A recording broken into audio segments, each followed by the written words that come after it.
Segunda parte, capítulo 6, Solidão e Reajuste. O outono de 256 começava entre lutas e expectativas. No Império, então governado por Públio Aurélio Licínio Valeriano, elevado à púrpura do poder pelos seus brilhantes feitos militares, a decadência continuava. Não obstante as vitórias sobre os godos, o imperador não conseguia assustar a desagregação moral a desenvolver-se em toda parte.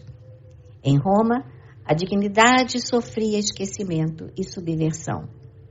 Nas linhas provinciais crescia a irresponsabilidade e a indisciplina. Taciano, contudo, acelerara demasiado a renovação interior para deter-se no mundo externo. Arredado das questões políticas e filosóficas que o apoquentavam, sentia-se convocado pela vida ao reajuste de todas as suas conquistas e valores de ordem pessoal. Novamente em Leão, onde a vida se desdobrava com as readaptações necessárias, não ignorava que de Roma não lhe faltariam dissabores imprevisíveis. O suicídio de Helena e a moléstia do sogro, sem que ele pudesse revelar aos amigos a chave das explicações justas, criara-lhe uma atmosfera de antipatia e desconfiança. Encontrava-se, por isso, mais angustiado, mais sozinho. Chegara à vila com um pensamento obcecante a dominar-lhe o cérebro, o desforço contra Teódulo. Saberia despejar sobre ele todo o fel de indignação e desprezo que lhe vertia da alma. Interpelá-lo-ia com rigor e vingar-se-ia sem piedade. Contudo, de regresso, veio a saber que o representante de Opília fora chamado por Galba à pressa, tendo seguido para a metrópole 2 dias antes. Certo, a saúde de Vetúrio periclitava. Sentia-se, porém, duramente vencido para seguir ao encontro do sogro. Atreito às antigas tradições de orgulho em que plasmara a própria vida, reconhecia-se estrangeiro no seio da família Vetúrio, que desde o berço lhe envenenava a vida. Preferia aguardar o desfavor e a hostilidade no campo de serviço a que se habituara desde a juventude. Temendo a intromissão de Galba, mandou reformar a casinha que pertencera a Basílio e embelezá-la, única propriedade que detinha em seu nome, e passou a viver ali, em companhia de Blandina, de Celso e de um velho casal de escravos, Servolino e Valéria, extremamente devotados a ele. A antiga servidora era o sustentáculo eficiente das lides domésticas e o esposo convertera-se no professor competente das crianças. Quinto Celso, já iniciado por Lívia desde a meninice, na arte da leitura, era aos 11 anos um prodígio de memória e discernimento. Francamente cristão, despendia longas horas com Blandina, contando-lhes as histórias dos mártires do Evangelho e comunicando-lhe a fé ardente em Jesus. A filhinha de Taciano ouvia maravilhada, encontrando imenso consolo naquelas conversações. Os sofrimentos de Lívia, o desaparecimento de Basílio, a morte de Helena, com as pomposas exéquias de que se fizera acompanhar, a enfermidade do avô e as graves preocupações paternas impuseram-lhe profundo abalo psíquico. Chorava sem motivo, padecia inexplicáveis insônias e, não raro, demorava-se no leito dias e dias, sob fortes crises do coração descompassado. A excursão em Neápolis perdera para ela os frutos de que parecia revestir-se. Diariamente pela manhã, formulava com o pai a prece habitual a Cíbele, mas no fundo sentia que o seu pensamento passara a gravitar em torno daquele Cristo amoroso e sábio que se achava no centro de todas as observações do irmão adotivo. Não ignorando a aversão do genitor pelos cristãos, ela se abstinha cuidadosamente, na presença dele, de qualquer comentário tendente a magoar-lhe os princípios. Pouco a pouco, as opiniões e os apontamentos de Celso conquistaram-lhe a alma simples e sensível para a nova fé.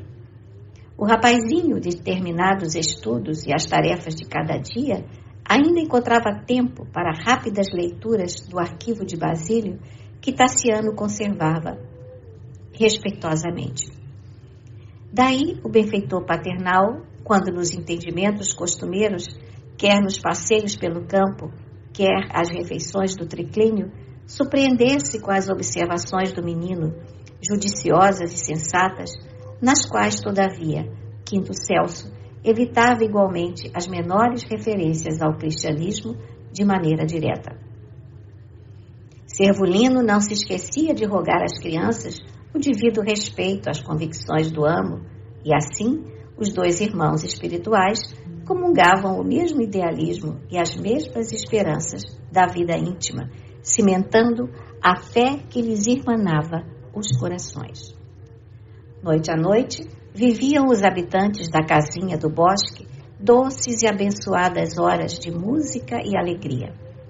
Qual se conhecesse os traços psicológicos de Tassiano de longa data, Celso adquirira maneiras especiais de orientar a conversação.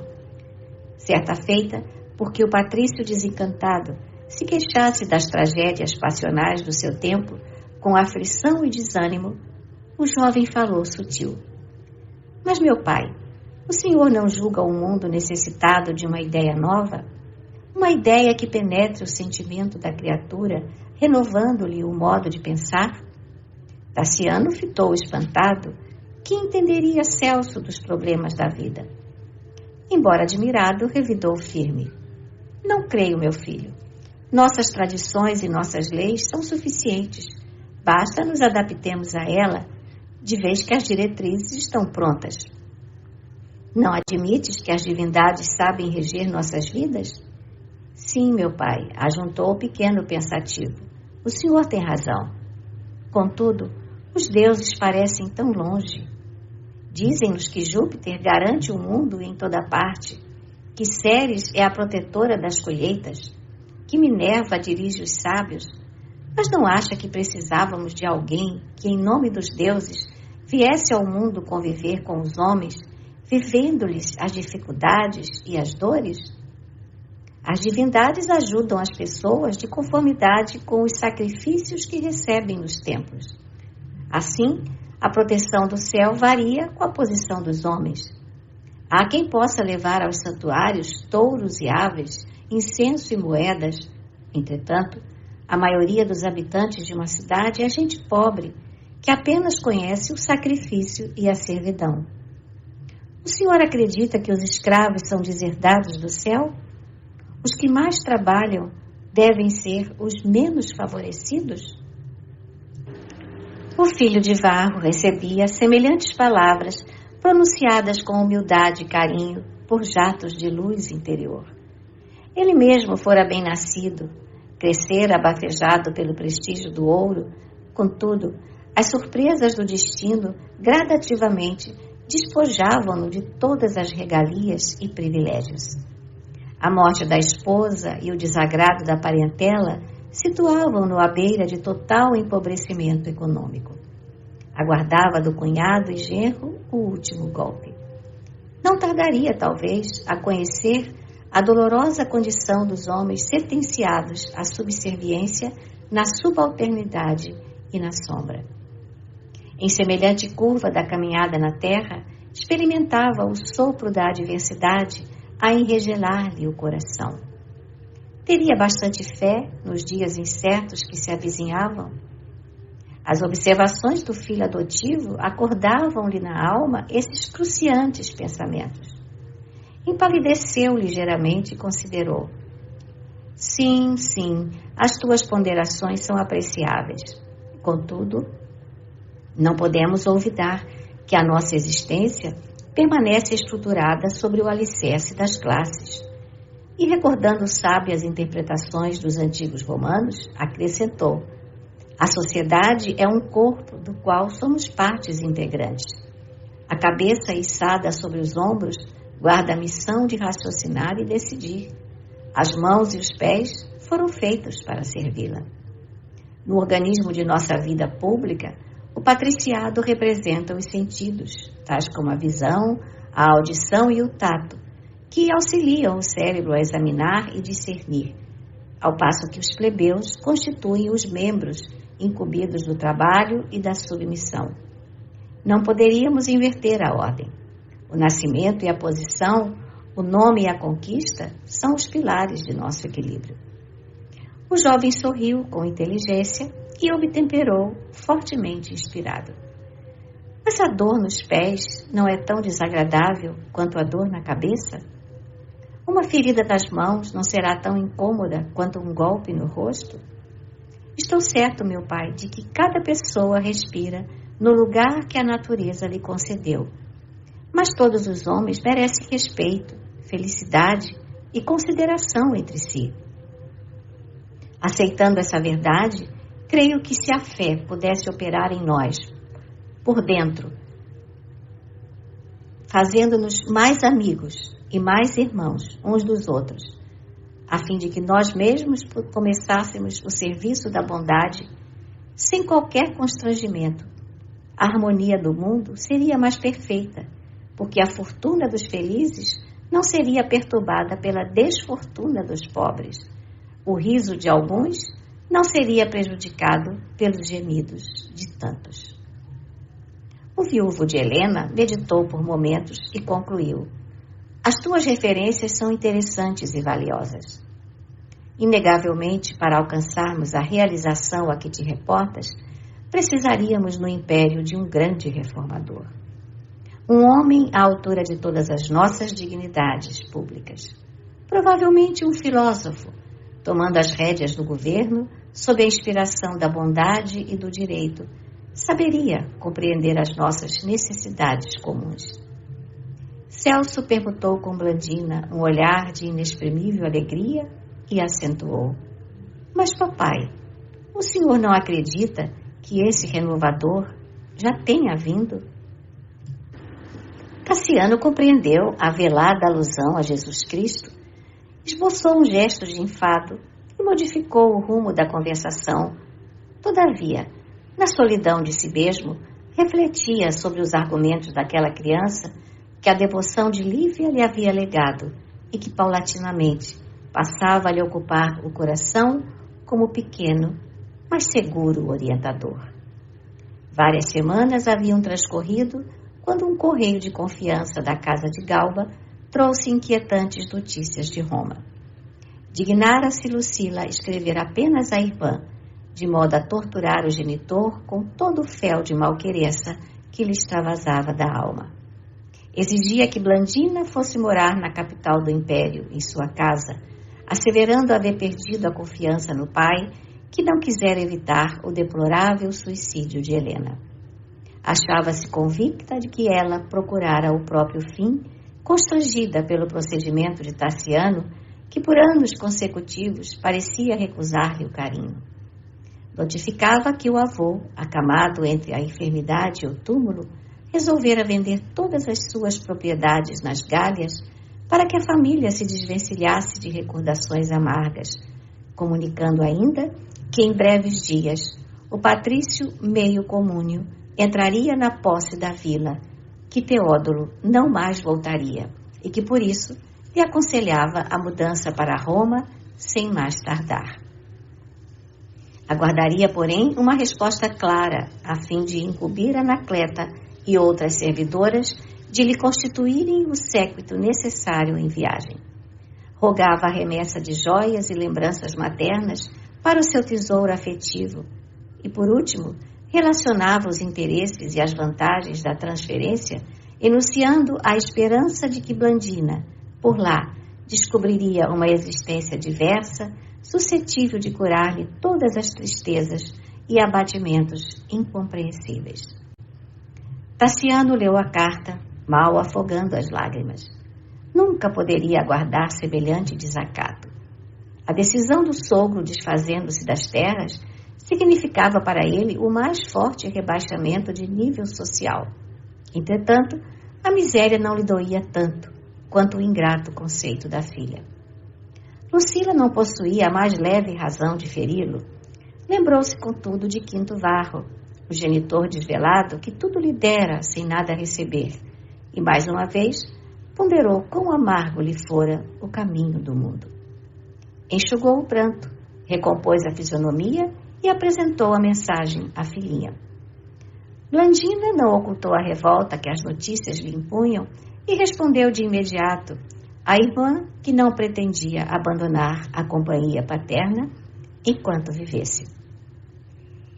O emissário de Galba tornou à metrópole, conduzindo a curta missiva com todos os objetos do uso particular de Helena, e desde então, indevassável silêncio pesou nas relações familiares entre Lucila e o pai. Volvidos alguns dias, Álcio apossou-se da herdade, requisitando o servolino e a esposa, cujos serviços lhe pertenciam por direito de compra. E Tassiano, obrigado a contratar a cooperação de uma doméstica, assumiu por sua vez a tarefa de educador dos filhinhos, porquanto não mais dispunha de recursos materiais capazes de satisfazer a todos os seus desejos. O inverno chegara ríspido. As árvores enregeladas com a galharia desnuda, dirigida para o alto, pareciam espectros a suplicarem o calor da vida. Meditabundo, observava Tassiano a natureza castigada, recordando o próprio destino. O frio da adversidade assediava-lhe o coração. Não fossem Blandina e Celso, frágeis rebentos da vida, a lhe reclamarem carinho, e talvez se rendesse ao sofrimento moral até que a morte o visitasse por mensageira de paz e libertação. Todavia, a ternura e a confiança com que lhe seguiam os passos refundiam-lhe as forças. Disputaria com os monstros invisíveis da sorte a fortaleza de si mesmo, a fim de doar às duas crianças uma vida melhor que a dele. Renunciaria a todos os prazeres para que elas vivessem sempre livres e felizes. Quando a primavera tornou a paisagem do Ródano, encarou a necessidade de ausentar-se de casa na conquista de maior conforto doméstico. E pela primeira vez, qual havia acontecido ao próprio pai, em outro tempo, percebeu quão dura se fazia a existência para o homem que se propusesse conseguir com dignidade o próprio pão. A classe média não passava de perigoso e escuro corredor entre a planície miserável dos escravos e a dourada montanha dos senhores. Sacudido por aflitivas emoções, considerou os obstáculos que se antepunham entre ele e a vida de sua época. Entretanto, não lhe cabia recuar. Consultou diversos amigos, contudo, era difícil instalar-se em qualquer posição vantajosa sem a proteção dos altos dignatários da corte, e semelhante amparo se fazia agora inacessível para ele. A saúde da filha reclamava serviços assistenciais imediatos, e isso demandava recursos crescentes. De tentativa a tentativa, em busca de trabalho decente, ocasiões surgiram em que invejou a sorte dos ferreiros e dos gladiadores humildes, que podiam beijar os filhinhos cada noite, orgulhosos e felizes, dentro da simplicidade que lhes assinalava a bênção de viver. Desesperado, entre as necessidades domésticas e os obstáculos do meio, resolveu concorrer às corridas de bigas na disputa de prêmios pecuniários. Possuía 2 carros leves e sólidos, bem como excelentes cavalos de tiro. Na estreia, foi atingido pelos olhares ridicularizantes de muitos daqueles que na prosperidade lhe frequentavam o ambiente doméstico. Diversos companheiros da véspera orgulhosamente lhe recusaram as saudações usuais, em lhe observando a participação em atividades plebeias, mas tanto engenho e tanta destreza demonstrou nas corridas que em breve se fez o favorito de inúmeros apostadores. Admirado por alguns e ironizado por muitos, o filho de Varro algo encontrara em que prender a atenção. Odiava a turba festiva que lhe aclamava o nome nas competições vitoriosas. Experimentava a indisfarçável repugnância pelos ajuntamentos de homens e mulheres gozadores da vida, mas no fundo sentia-se satisfeito com a oportunidade de conquistar, ao preço de esforço próprio, o dinheiro indispensável às despesas do lar, que novamente passara a desfrutar o mais amplo conforto. Contratara competente professor para os jovens e a vida transcorria em casa numa abençoada atmosfera de paz, somente perturbada pela precária saúde de Blandina, que jamais pudera refazer-se de todo. Doente e abatida, a menina via o tempo escoar-se, sob o carinho inexcedível de Tassiano e de Celso, qual se fora um anjo enfermo, prestes a desferir o voo para o paraíso. Por mais fosse conduzida pelas abnegadas mãos paternas aos passeios no rio ou na floresta, nunca mais lhe assomaram à face as cores róseas e sadias da infância.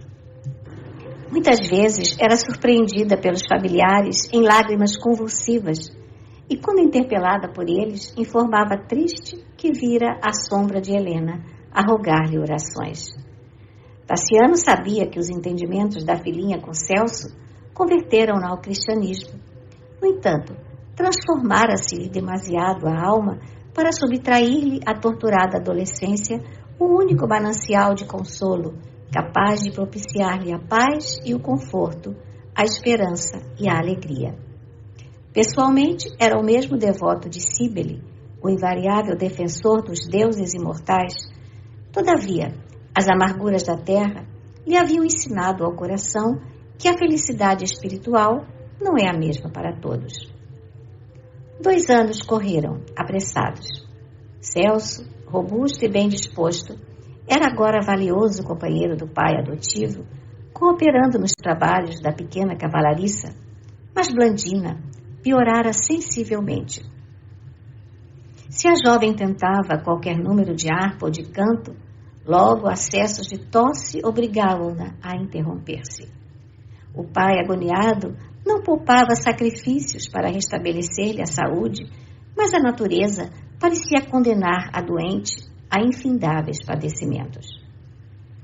De passagem por Leão, afamado médico gaulês de Mediolano foi chamado a opinar e aconselhou a Tassiano conduzisse a menina à cidade em que residia para meticuloso tratamento de sua especialidade. Provavelmente, a temporária mudança cooperaria para reerguer-lhe as forças. O pai, amoroso e dedicado, não vacilou. Sem recursos para despesas que exorbitassem o orçamento comum, contraiu um vultuoso empréstimo e partiu com os filhos no verão de 259. Não obstante, porém, os enormes débitos contraídos e apesar dos sacrifícios levados a efeito no processo de cura a que foi submetida, a enferma regressou sem melhoras. As lutas paternas continuaram, tormentosas. Desdobravam-se os dias inquietantes, quando inesperada visita veio surpreendê-los. Anacleta, a leal amiga, vinha despedir-se. Tendo ultrapassado meio século de existência, concluíra que não mais poderia tolerar as agitações da cidade imperial. Afirmava-se exausta. Blandina e o pai ouviram apavorados as notícias de que se fazia portadora. O velho Opílio morrera, atormentado por grandes pesadelos no inverno de 2 anos antes.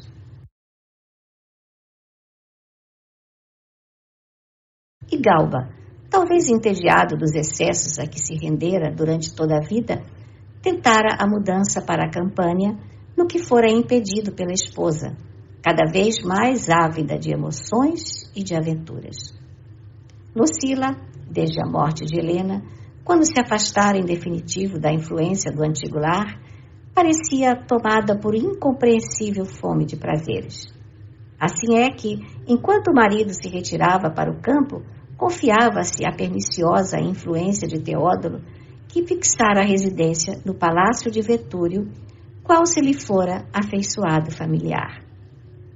O intendente acompanhava em múltiplas festas e favorecia-lhe afeições ilícitas, até que um dia, apanhado de surpresa por Galba, em posição equívoca, no tálamo conjugal, foi por ele apunhalado, sem comiseração.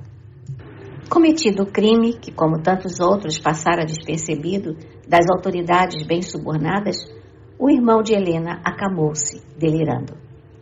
Por alguns dias, ela própria, Anacleta, velara por ele, mas, fatigada, obedeceu às instruções da dona da casa, que lhe recomendava descanso.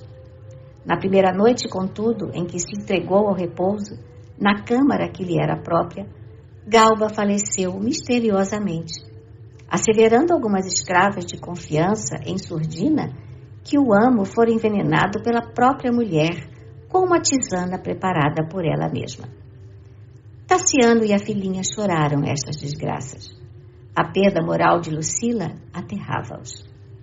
Insistiram com a velha amiga para ficar. Entretanto, a devotada servidora confessou que se fizera cristã e desejava a solidão para reconsiderar o caminho percorrido. Deliberara desse modo voltar à ilha de Cipro, atendendo ao pedido afetivo dos derradeiros parentes que lhe restavam.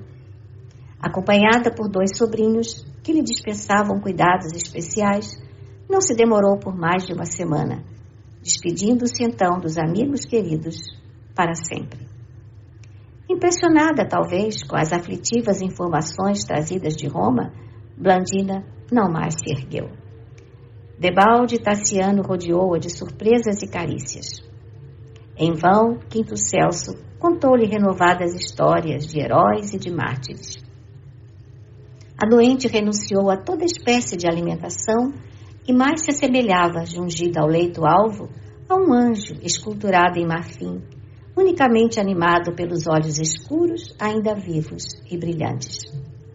Certa noite, justamente na antevéspera de grandes espetáculos, em homenagem a patrícios ilustres, no qual Tassiano seria investido de grandes responsabilidades, a enferma chamou e apertou-lhe carinhosamente as mãos. Permutaram o inesquecível olhar em que exprimiam toda a imensa dor que lhes estrangulava o espírito, adivinhando próximo a Deus. Pai, disse ela melancólica, agora não me demorarei a reunir-me aos nossos. Tassiano procurou em vão represar as lágrimas que lhe inundavam os olhos. Tentou falar, tranquilizando-a, mas não conseguiu. Sempre fomos unidos, paizinho, continuou a moça triste. Até hoje nada fiz sem a sua aprovação. Queria assim pedir o consentimento seu para que eu possa realizar um desejo antes de partir. E sem que o genitor tivesse tempo para qualquer indagação, acrescentou: o senhor permite que eu aceite a morte na fé cristã? O patrício recebeu a pergunta como se fora apunhalado nos tecidos sutis da própria alma. Uma dor intraduzível, na qual se misturavam a saudade e o ciúme, o fel e a angústia, fê-lo dobrar a cerviz melancolicamente. Tu também, minha filha? Inquiriu ele em pranto. Meu pai era dele, minha mãe abraçou-o, Brasílio imolou-se por ele, Lívia morreu louvando-lhe o nome, Anacleta despediu-se de nós procurando-o. Quinto Celso, o filho que o destino me legou, nasceu pertencendo-lhe. Sempre o Cristo, a buscar-me, a atormentar-me e a perseguir-me. Eras tu a única esperança de meus dias. Julguei que o carpinteiro Galileu te poupasse. Entretanto, tu também. Ó Blandina, por que não amas teu pai como teu pai te ama? Todos me abandonaram. Por que me deixarás também? Estou atribulado, vencido, sozinho. A jovem movimentou as mãos ressequidas e pálidas com dificuldade e acariciou-lhe a cabeça prematuramente encanecida que pendia para ela em choro convulso. Não sofra, paizinho, pediu resignada. Eu quero Jesus, mas o Senhor é tudo que eu tenho. Nada encontrei na vida igual ao seu carinho. Seu amor é a minha riqueza. Desejo, antes de tudo, seguir-lhe os passos. Não vê que sempre rezamos juntos pela manhã a oração de Cíbele tudo será para mim segundo a sua vontade. A jovem interrompeu-se por alguns instantes, mostrou sinais de indefinível alegria no rosto descarnado e continuou. Hoje à tardinha, Lívia esteve aqui. Trouxe uma harpa enorme, adornada com rosas de luz. Cantou para mim o hino às estrelas com a mesma voz do nosso encontro às margens do Ródano. Disse-me que estaremos todos juntos em breve e que eu não deveria apoquentá-lo caso o Senhor não consinta que eu me faça agora cristã.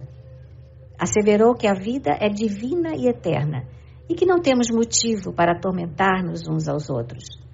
Afirmou-me que o amor de Jesus glorifica-nos o caminho e que com o tempo brilhará em toda parte. Além de tudo, Pai querido, nunca entrarei num céu em que o Senhor não esteja. Fixou os olhos profundos e fulgurantes no teto e exclamou, Jesus é também o amor que espera sempre. Haverá perdão para todos. Tassiano ergueu o semblante e fitou-a contristado. Teria razão para contrariar a filha querida na hora extrema? Poderia, em sã consciência, impedir-lhe o acesso à fé que ele até então detestara? Por que negar a Blandina o conforto de sua aquiescência numa questão puramente espiritual? Experimentou grande remorso em face do desabafo que pronunciara e, abraçando a doentinha, falou sincero. Perdoa-me, filha. Esquece as minhas palavras. Dize o que pretendes. Podes abraçar o cristianismo livremente. Nosso amor não é uma cadeia para o sofrimento, e sim a nossa comunhão na alegria perfeita. Manda, Blandina, e obedecerei. Havia tanta lealdade, quanta ternura naquelas frases, que a enferma sorriu, um sorriso de enlevo e contentamento, e então rogou humilde. Papai, na igreja de São João, há um velhinho de nome Ênio Pudens, que eu desejaria fosse rogado pessoalmente pelo Senhor a fazer comigo uma oração. E, quando eu morrer, ficaria contente se o Senhor depositasse o meu corpo no sepulcro dos cristãos. Sei que lá reina a alegria com a certeza da vida eterna. Tassiano tentou dissuadi-la dessas ideias. Por que tamanha preocupação com a morte, quando a esperança lhes descerrava magnífico futuro à frente? Esforçando-se para mostrar tranquilidade e segurança, prometeu cumprir-lhe a vontade e passou a conversar em outros assuntos. Referiu-se à festa que a cidade esperava ansiosamente e salientou o propósito de conquistar expressivo prêmio. Adquirira 2 cavalos vigorosos, procedentes de Capadócia, que pareciam possuir invisíveis asas nas patas. Aguardava, por isso, um triunfo espetacular. Estava convicto de que a filhinha, muito em breve, se mostraria orgulhosa e linda nas corridas, abrilhantando-lhe as vitórias. Blandina sorria, satisfeita e confortada. Mais serena, aquietou-se na expectação do dia seguinte. De espírito dilacerado, Tassiano viu chegar a manhã e, consoante a promessa que formulara, dirigiu-se discretamente à igreja de São João, onde não teve dificuldade para encontrar o velhinho indicado. Com cerca de 80 anos, curvado e trêmulo, Ênio Pudens, o mesmo companheiro de Quinto Varro, quando este se fizera conhecido por sucessor de Ápio Corvino, ainda trabalhava. Não obstante desfrutar o respeito de todos, na posição de cooperador mais velho da comunidade, era um exemplo vivo de fé, serviço, diligência e abnegação. Recebeu Tassiano com atenção e bondade, colocando-se à disposição dele para o que lhe pudesse ser útil. A simplicidade do ambiente conferia-lhe imensa paz ao coração. A alma de Tassiano sentia sede de tranquilidade, como o deserto suspira pela bênção da água. Interpelado pelo patrício, com respeito ao pretérito, Ênio informou-lhe haver conhecido ambos os corvinos, o velho e o moço, mostrando-lhe satisfeito as recordações daqueles que jamais poderia imaginar fosse o infortunado pai do seu interlocutor. O filho de Varro observou a dependência em que o genitor vivera consagrado à caridade e à fé. Deteve-se na contemplação do leito pobre, carinhosamente conservado, e refletiu nas amarguras que, de certo modo, teriam ali assediado o coração paterno. Nunca poderia supor que ele mesmo, Tassiano, bateria aquelas portas implorando socorro para a filha doente. Mergulhado em profundo alheamento, foi despertado pela voz de Pudens que declarava estar pronto para segui-lo. Partiram assim em demanda do ninho, agasalhado entre as árvores, onde Blandina recebeu o apóstolo com alegria e reverência. O missionário conhecia o genro de Vetúrio de longa data, sabia o adversário ferrenho do evangelho e manifesto perseguidor da igreja torturada. Contudo, a pobreza limpa em que vivia com os filhos, a coragem moral nos reveses sofridos e o bom ânimo com que enfrentava os golpes da sorte à frente da opinião pública, inspiravam simpatia e respeito ao seu espírito amadurecido. Acanhado a princípio, a pouco e pouco, se tornou mais comunicativo. As perguntas da pequena enferma, a conversação judiciosa de Celso e o olhar respeitoso do chefe da casa deixavam-no mais à vontade. O antigo religioso refletiu quão enormes teriam sido as aflições caídas sobre aquele homem tenaz que o escutava atentamente, mas, avelhentado na experiência e na dor, calou as indagações no próprio íntimo, para só expandir-se em carinho, tolerância, bondade e compreensão. Ao fim de uma hora de sadio entretenimento, atendendo aos rogos da doentinha, o ancião pronunciou em voz alta a prece dominical. Pai nosso, que estás no céu, santificado seja o vosso nome. Venha a nós o vosso reino, faça-se a vontade, a sua, assim na terra como nos céus. O pão nosso de cada dia dai-nos hoje. Perdoai as nossas dívidas, assim como perdoamos aos nossos devedores. Não nos deixeis cair em tentação, e livrai-nos de todo mal, porque vosso é o reino, o poder e a glória para sempre. Assim seja. O viúvo de Helena ouviu a rogativa, mudo e emocionado, comovendo-se com a doce confiança dos filhos que a repetiam palavra por palavra. Era o seu primeiro contato com alguma lembrança do Cristo que nunca pudera compreender. Diante daquele quadro constituído por um velhinho que nada mais esperava do mundo senão a paz do túmulo, e por duas crianças que se achavam investidas do direito de tudo aguardarem da terra, identificados na mesma vibração de alegria e de fé, não pôde impedir que o pranto lhe umedecesse os olhos. Ouviu com respeito inexcedível todos os apontamentos do hóspede, e quando Ênio se despediu, atencioso, rogou-lhe não lhe esquecesse os filhos. Blandina e Celso eram cristãos fervorosos, e ele, na posição de pai, não lhes contrariaria os sentimentos. A enferma fitou jubilosa. Inexprimível serenidade envolveu a casa naquela noite inesquecível. Como se houvera sorvido o delicioso calmante, a menina adormeceu tranquilamente. Tassiano, por sua vez, entregou-se ao sono pesado e sem sonhos. Ao amanhecer do dia seguinte, contudo, acordou com indefinível tristeza a turbar-lhe o íntimo. Recordou que a filha, na véspera, assumira compromisso moral com a nova fé e, por isso, sozinho procurou a imagem de Cíbele, existente num oratório particular, anexo ao quarto de Blandina. Pela primeira vez, depois de muitos anos, repetiu a sós, consigo mesmo, a sua rogativa habitual à grande mãe. Nunca se vira imerso em tamanho frio espiritual. Jamais se sentira tão angustiosamente só. Guardava a impressão de que ele era o único oficiante vivo num templo de deuses mortos. Ainda assim, não renunciaria à fé pura da infância. Amaria Cíbele, cultuaria Baco e esperaria por Júpiter, o grande senhor. não podia modificar-se. Orou em lágrimas e, depois de abraçar os filhos, dirigiu-se para o circo, onde prepararia o carro de sua propriedade para as corridas da tarde.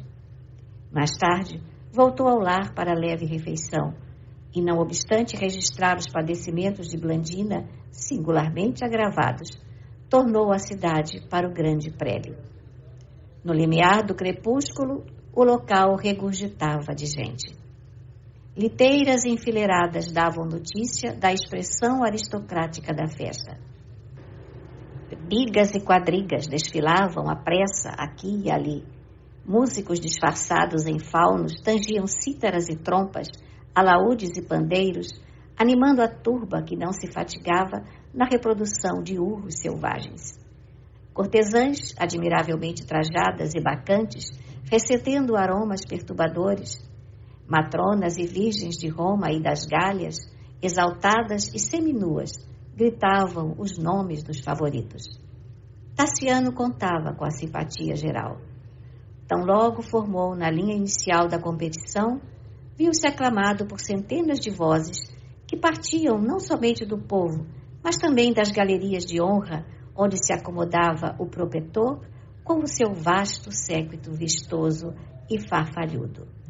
Naquele dia, contudo, o predileto da multidão parecia surdo e indiferente.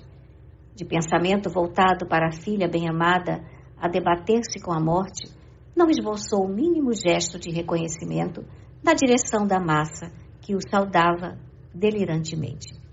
Ao sinal de largar, afrouxou as douradas rédeas e os cavalos fogosos dispararam. O candidato à vitória, porém, não se sentiu seguro como de outras vezes. Depois de alguns instantes de galope desenfreado, notou que a cabeça como que se desequilibrara nos ombros. Esforçou-se para retomar o comando da biga e desvairar-se, veloz, mas turvou-se-lhe a visão repentinamente. Deixou de escutar os gritos da massa frenética, guardando a impressão de que um vazio se lhe formara no cérebro, e, incapaz de controlar-se, inclinou-se para a frente, apoiando-se nas bordas do carro sem domínio. Os animais, contudo, plenamente desarvorados, atiraram o veículo contra a enorme coluna de um dos arcos ornamentais da pista, convertendo-o em pedaços. Colhido, então, de imprevisto, Tassiano sofreu tremenda queda, indo arrojar-se de encontro aos ferros retorcidos que lhe feriram o frontal, ofendendo-lhe seriamente os olhos. Ante a gritaria da multidão, alguns servidores dos jogos públicos depressa o socorreram, retirando-o em sangue. O valoroso campeão achava-se desacordado, e enquanto 2 prestimosos escravos o reconduziam, cuidadosamente, de retorno à casa, as mesmas vozes que antes o aplaudiam apalpavam-no agora com ditérios e ingratas observações. Os jogadores que haviam perdido importantes apostas voltavam-se desapontados contra o ídolo da véspera. O patrício, ainda incapaz de raciocinar, embora já pudesse gemer, foi colocado no leito sob o angustiado olhar de Quinto Celso. O rapaz esmerou-se por ocultar o acontecimento doloroso a Blandina e prestou ao pai adotivo os serviços assistenciais ao seu alcance. Reconhecendo-se, porém, infinitamente só para resolver por conta própria, valeu-se do cavalo que costumava servi-lo e correu ao abrigo dos cristãos. O velho Ênio ouviu-lhe as notícias compadecidamente, recambiou Celso ao lar e tomou um carro para acudir ao ferido. Em pouco tempo, assumia a direção da casinha do bosque por força das circunstâncias. Transportou consigo os ungüentos curativos de que podia dispor e, munido de panos de linho, começou a limpar as escoriações que ainda sangravam, mas, tomado de penosas apreensões, verificou que Tassiano estava cego. O orgulhoso patrício, que a vida parecia castigar paulatinamente, despojando-o de todos os privilégios que o faziam temido e respeitado, via-se agora dilacerado no próprio corpo. Nunca mais tornaria às competições da arena, e difícil lhe seria conseguir trabalho e sustentar-se com o esforço das próprias mãos. Enquanto meditava, reparou que o ferido recuperava integralmente a razão. Recrudesciam-lhe os gemidos abafados. O velhinho dirigiu-lhe algumas palavras encorajadoras, explicando que as equimoses se achavam devidamente medicadas. Reconhecendo o benfeitor, Tassiano agradeceu e pediu que a luz se fizesse, pois se sentia incomodado, aflito naquela escuridão. O manto da noite realmente havia caído sobre aquele dia infortunado, mas no quarto 2 tochas ardiam brilhantes. Senhor, disse o ancião profundamente pesaroso, a câmara está iluminada, entretanto, os vossos olhos. A frase perdeu-se, reticenciosa no ar. Indescritível pavor assomou ao semblante do ferido. O filho de Varro levou as mãos à cabeça e compreendeu a extensão do desastre. Ênio e Celso, que o seguiam, ansiosos, acreditaram que o infortunado romano explodiria numa crise de exasperação e dor. Mas o viúvo de Helena aquietara-se incompreensivelmente. Das órbitas apagadas e sanguinolentas, grossas lágrimas rebentaram, abundantes. Como se devesse dar informações de si mesmo ao filho e ao amigo, exclamou em voz comovedora: estou cego, mas os deuses concedem-me ainda a graça de chorar. Em seguida, tateante e trôpego dirigiu-se à câmara de Blandina, pedindo a Ênio que, antes de entrar, deixasse o quarto em sombra. Aproximou-se da filha, afagando-lhe os cabelos. A enferma deu-lhe notícia das dores que a atormentavam e, num supremo esforço, o pai consolou-a, rogando desculpas por haver tardado tanto. Velado pelas trevas, descreveu-lhe a festa da tarde. Contou-lhe que centenas de mulheres haviam mostrado trajes originais de grande beleza. O espetáculo fora magnífico. Imaginou surpreendentes novidades para o encanto da enferma, que se habituara a receber-lhe as narrações do regozijo público. Blandina osculou-lhe as mãos, declarou alegrar-se com a presença de Pudens e acomodou-se tranquila. O ancião e Celso acompanharam a cena comovidíssimos. A força moral de Tassiano impressionava-os. E, noite a noite, como se estivesse regressando das funções no circo, o genitor abraçava a filhinha às escuras, com ela conversando longamente, de modo a sustentar-lhe a impressão de que tudo lhes corria em clima de paz e segurança. A situação dolorosa prolongou-se por uns 15 dias de preocupações e amarguras. Nenhum amigo de outro tempo apareceu sequer. Nenhum admirador da arena se lembrou da gentileza de uma visita. Somente o velho Pudens alimentou firme a amizade que passara a consagrar-lhes. Aliando-se ao jovem Quinto Celso, qual se fossem velhos amigos, providenciavam juntos a solução de todas as necessidades domésticas, aliviando Tassiano tanto quanto lhes era possível. O rapaz devotou-se ao pai adotivo com admirável carinho, substituía-o em todas as atividades caseiras, lia-lhe os livros prediletos, descrevia-lhe a paisagem, rodeava-o de ternura. Com o assentimento do chefe da casa, Ênio passou a dormir na residência singela, atento à posição de Blandina, que reclamava assistência cuidadosa. Aquela flor de bondade e meiguice emurchecia lentamente ao sopro da morte. Com efeito, numa noite fria e nublada, piorou de repente. O ancião compreendeu que o fim havia chegado e rogou que Tassiano viesse rápido abraçar a filha para que lhe não faltasse o conforto da presença paterna à hora extrema. Tassiano, depois que ficara cego, julgou não sofreria tanto com a perda de Blandina, cuja afeição lhe constituía inapreciável tesouro, e pensava, não seria mais justo alegrar-se por vê-la exonerada do encargo de suportar-lhe as provas rudes? Por que conservá-la presa a um inválido? Como rejubilar-se na expectativa de senti-la escravizada à pobreza e à miséria? Contudo, aquele apelo dentro da noite alta tivera sobre ele o efeito de uma punhalada mortal. Acudiu aflito, cambaleante, sentou-se no leito humilde e, auxiliado por Ênio, acariciou a agonizante, que não mais lhe ouvia as palavras de amor e chamamento. Apertou-a de encontro ao peito, qual se desejasse prendê-la ao próprio corpo, mas, como se apenas lhe esperasse o calor reconfortante, Blandina repousou, enfim, com a placidez de um anjo que adormece.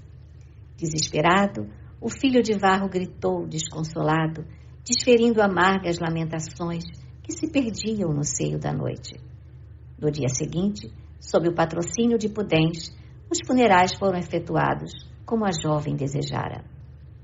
O infortunado genitor, apoiando-se agora no filho adotivo, não obstante em desacordo íntimo com os cristãos, acompanhou os despojos da jovem e permaneceu nas dependências da igreja, sem coragem de voltar à antiga casinha.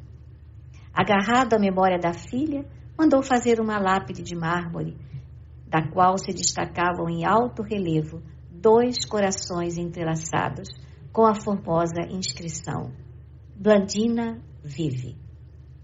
Amparado por Celso, ele mesmo quis ajudar a colocação da lembrança sobre o túmulo singelo e, ao término do serviço, tateou a legenda expressiva, fez o gesto de quem se abraçava ao sepulcro e, em seguida, suplicou ajoelhado: Blandina, filha querida, de onde estiveres, sê de novo a minha luz. Estrela, acende teus raios para que eu possa caminhar. Estou só na terra. Se outra vida existe, além da campa fria que te guarda, implacável, compadece-te de mim. Não permitas que a treva me envolva. Muitos vi partir para o estranho labirinto da morte. Nunca, entretanto, senti tamanha sensação de abandono. Filha abençoada, não me deixes jamais. Livra-me do mal. Ensina-me a resistir contra os monstros da inconformação e do desânimo. Mostra-me a bendita claridade da fé. Se erros tenho cometido sob a escura inspiração da vaidade e do orgulho, ajuda-me a encontrar a verdade. Adotaste uma crença para a qual não me preparei. Escolheste um caminho diferente do nosso. Todavia, filha inovidável, não poderias enganar-te. Se encontraste o mestre que esperavas, renova-me o coração, para que me coloque também ao encontro dele. Não conheço os deuses, em cuja existência ainda creio, mas tive a felicidade de conhecer-te, e em ti confio infinitamente. Ampara-me, soergue minha alma abatida. Volta, Blandina, não vês agora que teu pai está cego? Enquanto permanecias no mundo, tive a presunção de guiar-te. Hoje, porém, sou um mendigo do teu arrimo. Filha bem-amada, vive comigo para sempre. Calou-se a voz dele na estreita necrópole, abafada por um temporal de lágrimas. Foi então que Celso o recolheu nos braços amorosos, beijou-o com indizível carinho e falou confiante: Meu pai, o senhor nunca estará sozinho. Amparando-se nele, Tassiano, esmagado de dor, afastou-se da cripta, trêmulo e hesitante.